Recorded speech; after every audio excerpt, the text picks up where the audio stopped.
최고의 과정을 하시면서 저의 방송을 들으시면서 은근히 맥북을 많이 바꾸시는 분들이 계십니다. 제가 뭐 애플의 전도사는 아니지만은 차라리 애플에서 어떤 영업권을 따가지고 제가 맥을 하나씩 팔아서 한 돈 10만 원씩 남기면 좀 어떨까 싶을 정도로 은근히 주변에서 많이 바꾸고 계십니다.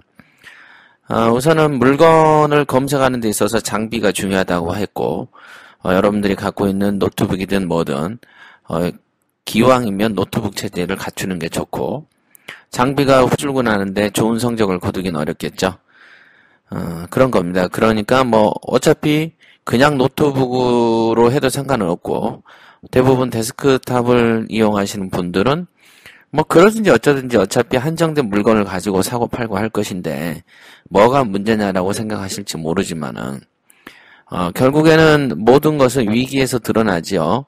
우리가 시험을 볼 때, 수능 시험 볼 때 쉬운 문제를 내놓을 경우에는 사람들은 이런 말을 합니다. 이번 수능은 변별력이 없어. 이렇게 얘기를 하죠.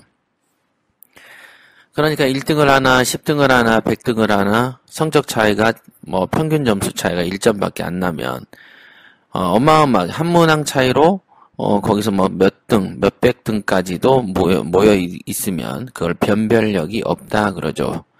즉 뭐냐면, 공부를 잘한 놈이나 못한 놈이나 구별하기가 어려운 거죠. 그죠? 쉬운 문제를 내놓으니까. 그러면 어려운 문제를 냈을 때는 1등하고 2등하고도 엄청난 차이가 날 수가 있습니다. 등수는 1등과 10등 그러면 뭐 별 차이 없는데 뭐 평균 점수는 막 몇 점씩 차이 나고 총점은 막 한 20, 30점씩 차이가 나고 막 이러죠. 그래서 시험이 어려워지면 어려울수록 잘하는 놈하고 그 아래 등수의 그 실력 차이를 여실히 알 수가 있게 됩니다. 그러면은 평범한 물건을 우리가 입찰을 하거나 도전을 할 때는 변별력이 없다 보니까 가끔 한번 붙는 사람, 그 다음에 데스크탑을 이용하는 사람들 입장에서는 뭔 차이가 있냐라고 생각할지 모르지만 한 3년에서 5년 딱 가보면 각자 벌고 있는 수준이 달라지고 경매에 대한 태도가 달라지고 경매에 대한 어떤 그 접근법 또한 달라지는 것입니다. 그것은 마치 둘이서 포를 옆에서 쏘면 크게 비틀지도 않았지만 살짝 1cm만 떨어뜨려도 포탄이 떨어지는 탄착 지점에서 가보면 몇백 미터씩 거리 차가 나버리는 것처럼 시간이라는 변수를 갖고 들어왔을 때는 여러분들이 상상도 할 수 없는 어떤 변화를 겪게 되고 차이를 느끼게 된다라는 점 잊으시면 안 되겠습니다.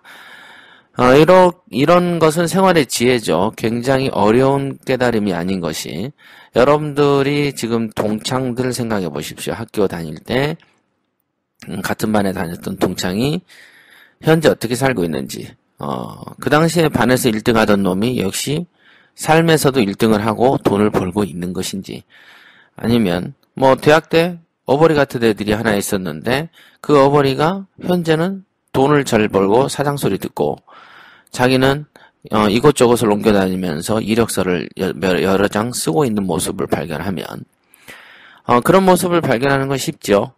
그렇죠? 주변에서 잘 나간다고 한 사람이 지금도 잘 나간 적은 없고 주변에서 어버이라고 했는데 나중에는 지금은 또 굉장히 잘 나가기도 하고 그런 것들을 자주 보지 않습니까? 그런 것처럼 경매라는 것도 경매도 인생이라고 제가 부산지사 오픈할 때 말씀드렸죠.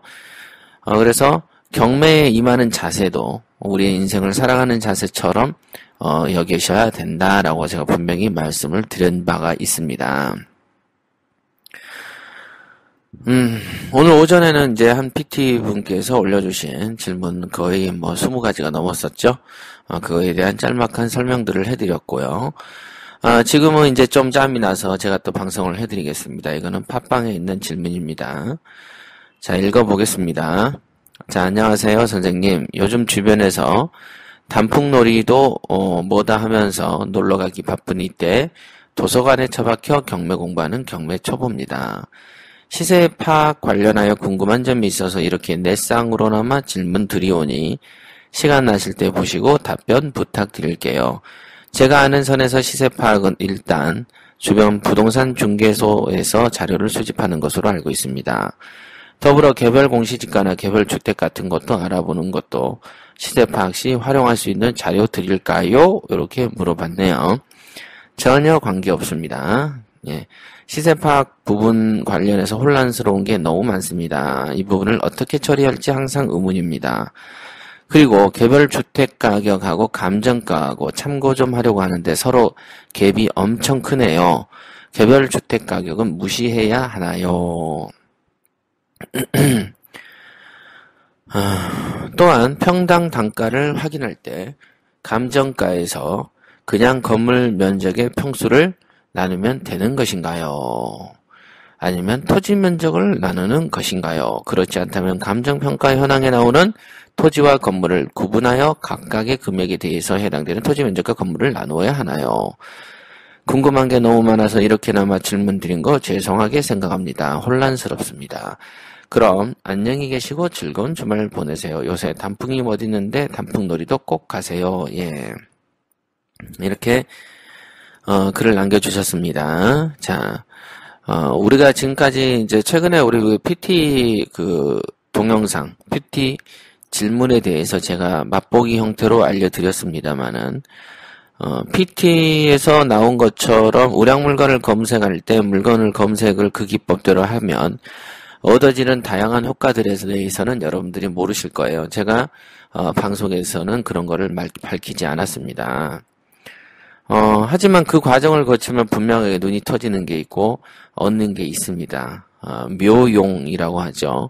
신묘한 사용법이죠. 신묘한 효과가 생기게 되는 것이죠. 우리가 어떤 행위를 반복적으로 하게 되면, 우리는 반복, 1 더하기 1은 2가 되고, 이 1이 100개가 있으면 100개가 되는 것이 아니고, 100 이외에 또 다른 형태의 변형이 돼서 200이 되기도 하고, 300이 되기도 하는 것입니다. 원래 모든 것은 어떤 규칙에 의해서 만들어지지만 규칙을 상회하는 어떤 이상한 상승의 경지가 있다라는 거 잊으시면 안 되겠습니다. 또 다른 형태의 변형, 우리가 예측을 하지 못했던 형태의 변형이 존재할 수 있다. 우리가 이제 항아리가 있으면 항아리에 물이 이렇게 99%까지 차더라도 나머지 1%가 차지 않으면 물은 넘치지 않죠. 그렇죠? 그러니까 사람들은 99.9까지 해놓고서도 100을 채우지 않고 중간에 포기하기도 하고 그러는 것입니다. 그러니까 100이 넘는 데까지의 훈련을 통해서 얻어지는 그 묘용을 모르다 보니까 그 밑에서 이제 인내력이 좀 떨어지고 끈기력이 좀 떨어진 사람들 또는 그런 이치를 모르는 선생을 자기의 삽으로 두는 사람들은 그 묘용을 평생 겪지 못하고 죽는 것이죠. 지금 여기서 말하는 우리가 그 명도 실무, 경매 실무에서, 가장 제가 중요시 여기는 것 중에 하나가 시세 조사와 분석 단계입니다. 시세 조사하고 분석을 여러분들이 쉽게 아시잖아요. 그죠? 경매 오늘 들어온 놈이나 10년 한 놈이나 똑같이 부동산에 가서, 물어보고 똑같이 듣고 나옵니다. 신기하죠? 그렇죠. 우량 물건 검색이 뭐 별거 있습니까?